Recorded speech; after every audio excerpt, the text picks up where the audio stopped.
And I'm now convinced that the biggest threat to Christianity is not Islam. The biggest threat to Christianity is not atheism.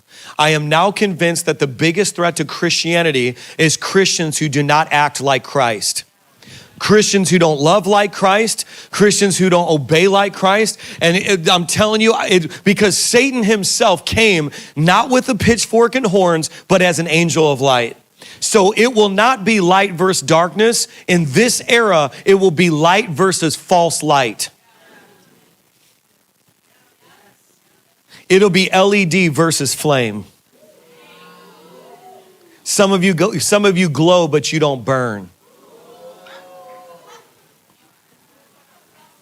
No, because I'm trying to discern this. I'm looking up ahead of the storm, and it's Christians who are not like Christ. That is the threat. That is what it's going to be, the false light. It's going to be people who are biblically illiterate, who don't know how to distinguish between those who glow and those who burn. I want to be a burning one. I want the fire of Espiritu Santo. I want that fuego. I want to be a burning one. I want to be one that comes up out of the scripture with a fresh revelation, who says, God, you're still speaking to me through the word. And by the way, you can learn the word. My 10-year-old, the first day we started reading scripture together this year, she was like, Dad, can you help me? Dad, can you help me? We're 4 days in, and yesterday she was getting the revelation of the word, and in 4 days, and what I believe I'm watching is a supernatural increase in her understanding. Listen to me, young man, the Bible will take a simple-minded person and make them wise. The Bible will take your understanding. It's not like school. Got to get that out. In school, that's the natural realm. But this is the breath of God. This is spirit. And when you read the Bible, it will take somebody simple and make you wise. It will become real to you. And you will be transformed by the reading of the word if you obey it. Okay, can we go to the number 2? The second hatch is the hatch of prayer. The hatch of prayer. Philippians chapter 4. Let's go find it. Philippians chapter 4. Some of you are saying, he cheated. He has tabs in his Bible. Philippians chapter 4. This is close the gap on prayer.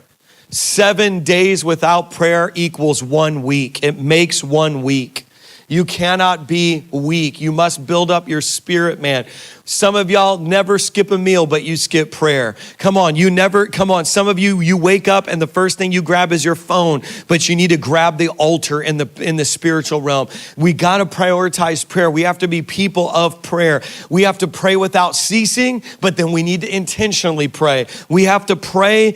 I believe that prayer can be like we inhale and exhale. Prayer can be something that's a reflex. It can be automatic. And by the way, stop praying every single time there's an emergency. Pray so that you're prepared for the emergency.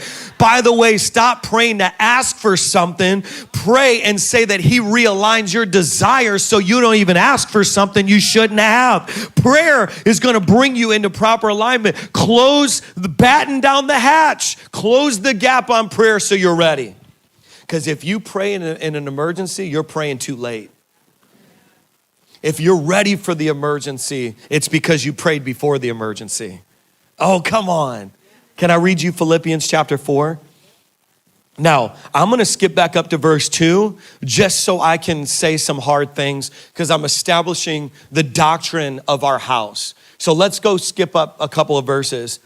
I entreat Edia and I entreat Synche. We're not sure how to say their names. E and S. I entreat, and it says, to agree in the Lord. So what's the significance of this? The apostle in the first century had to tell a group of 2 people, I entreat you to actually agree with each other in the Lord.